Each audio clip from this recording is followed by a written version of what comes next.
Welcome to Purnank C. Now for JEE Mains, आपका जो JEE Mains upcoming JEE Mains है उसके लिए हम लोग कुछ ऐसे वीडियोस लेके आने वाले हैं जहाँ पे जो इंपॉर्टेंट कंसेप्ट्स हैं, कुछ सेलेक्टेड इंपॉर्टेंट कंसेप्ट्स, उनसे रिलेटेड क्वेश्चंस, और वो क्वेश्चंस यदि आप जाएंगे प्रीवियस ईयर क्वेश्चंस में आप चेक करेंगे तो ऐसे बहुत सारे क्वेश्चन उस कंसेप्ट पे पूछे जा चुके हैं पिछले 2-3 सालों में।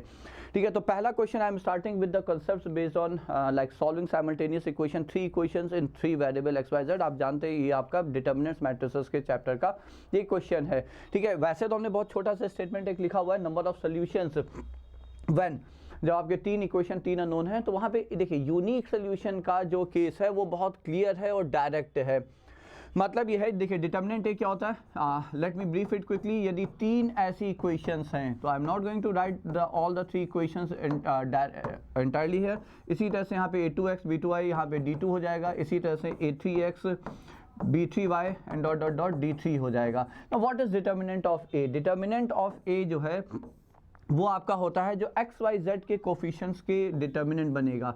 मतलब x के कोफिशिएंट का आपका पहला कॉलम आ जाएगा a1 a2 a3, similarly y के कोफिशिएंट का दूसरा कॉलम आ जाएगा b, so that gives us determinant of a।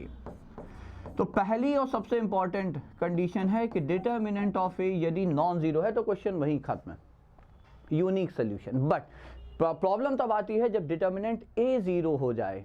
ठीक है, क्यों? क्योंकि यदि जीरो हो गया तो फिर 2 केसेस हैं, इनफाइनाइट सोल्यूशन और नो सोल्यूशन। तो अब वहां पे भी बहुत सारी पॉसिबिलिटीज हैं। तो आपको पता होगा कि एक कंसेप्ट फिर वहां पे आगे आता है कि फिर हम लोग देखते हैं determinant A subscript x, determinant A subscript y. चलिए यहाँ पे हटा लेते हैं determinant A subscript y and then determinant A subscript z. तो एक तरीका ये है, but the method which I prefer, that's what I want to discuss here, because if you can find that thing in the question तो उससे आसान फिर तरीका नहीं हो सकता। बट हाँ, ये भी जानना आवश्यक है क्योंकि हर बार एक ही चीज़ हमेशा हर तरह के क्वेश्चन में नहीं लगेगी। तो डिटर्मिनेंट ऑफ ए एक्स क्या आता है? जब आप x के कोफिशिएंट वाला जो कॉलम है उसकी जगह जो राइट साइड पे कांस्टेंट टर्म्स हैं उससे रिप्लेस कर देते हैं, और y के कोफिशिएंट का कॉलम सेम है, z के कोफिशिएंट का कॉलम भी सेम है। सिमिलरली आप ay लिख लेंगे जहां पे पहला कॉलम अनचेंज है, y के कोफिशिएंट के कॉलम की जगह आप यहाँ पे कांस्टेंट का कॉलम रखेंगे एंड सो ऑन। ठीक है, यहाँ पे c1 c2 c3, now you know how to write az। ठीक है, अब कंडीशन ये बताई जाती है कि भाई ठीक है, यदि ये तीनों भी एक साथ जीरो हो जाएं along with determinant A zero तो ये आ जाता है आपका इनफाइनाइट सॉल्यूशंस, और इन तीनों में यदि एक भी नॉन जीरो है तो no solution. I think you must all must be aware of it. अब देखिए क्वेश्चन लेते हैं, जो यहाँ पे जो चीज हमें डिस्कस करनी है, I will discuss it with the help of a question है। क्वेश्चन है find alpha and beta if this equation system of equation has no solution. और जो जिस तरह के क्वेश्चन आपके में आए हैं आप जाके एक बार देखिए कि फिर अल्फा बीटा गामा कई बार 3 अननोन है, कई बार 2 अननोन है। ठीक है, तो आपसे वो कहता है कि ठीक है, system of equation for this alpha combination of alpha beta, it has no solution, it has unique solution, it has infinite solution, there are so many choices। ठीक है, तो I didn't frame that type of question हमने इस तरह से frame किया हुआ है। इसका ऑब्जेक्टिव नहीं, आप कंसेप्ट समझिए, अप्लाई आप कर लोगे। तो देखिए सबसे पहले आप डिटर्मिनेंट ए पे आएंगे। अब उसके बिना तो, क्योंकि डिटर्मिनेंट ए यदि नॉन जीरो है तो यूनिक सोल्यूशन, जीरो है तो इनफाइनाइट या नो सोल्यूशन। तो डिटर्मिनेंट ए, सो यहाँ पे आया 1 2 -1 3 1 2 3 -4 अल्फा। ठीक है, अब नो सोल्यूशन का केस है तो हमें पता है ये इक्वल टू जीरो है, ये आपका इक्वल टू जीरो है। सॉल्व करिए तो ये आ गया आपका alpha plus 8 -2 times 3 alpha -6 -1 times -12 -3 equal to zero.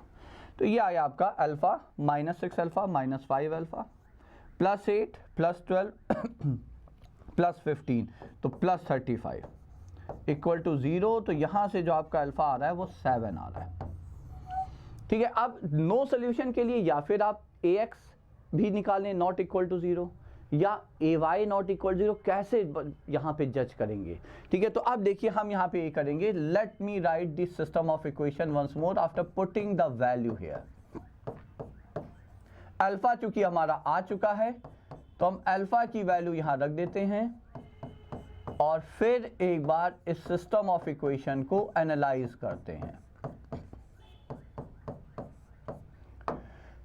ठीक है, अब एक काम आप करिए, और ये आप ट्राई कर सकते हैं थोड़े से प्रीवियस ईयर क्वेश्चंस में भी, कि जो लेफ्ट साइड पे एक्सप्रेशन है 3, ठीक है, इसमें आप देखो कि क्या पहले 2 रो को किसी तरह से कंबाइन करके हम तीसरा रो ला सकते हैं, या कोई भी 2 रो, एनी 2 रोज को आप कंबाइन करके क्या थर्ड रो ला सकते हैं, मतलब फर्स्ट थर्ड रो उठाइए तब ये फर्स्ट सेकंड उठाइए तो थर्ड आ जाए, कैसे करके ला सकते हैं, ठीक है। तो अब यहाँ पे क्या हो सकता है कि देखिए, see since I will accept it, question चूंकि हम ही ने फ्रेम किया हुआ है तो आई नो व्हाट, ये ऑब्जर्वेशन की बात है, and let me tell you all कि I have solve so many questions based on this observation. तो हम ये ऑब्जर्व करते हैं, ठीक है। इस फिर से हम रिपीट करें, इट्स नॉट लाइक सारे क्वेश्चन ऐसे सॉल्व होंगे, लेकिन जो क्वेश्चन इससे सॉल्व होगा वहाँ पे कैलकुलेशन आपकी बहुत ज़्यादा बचेगी।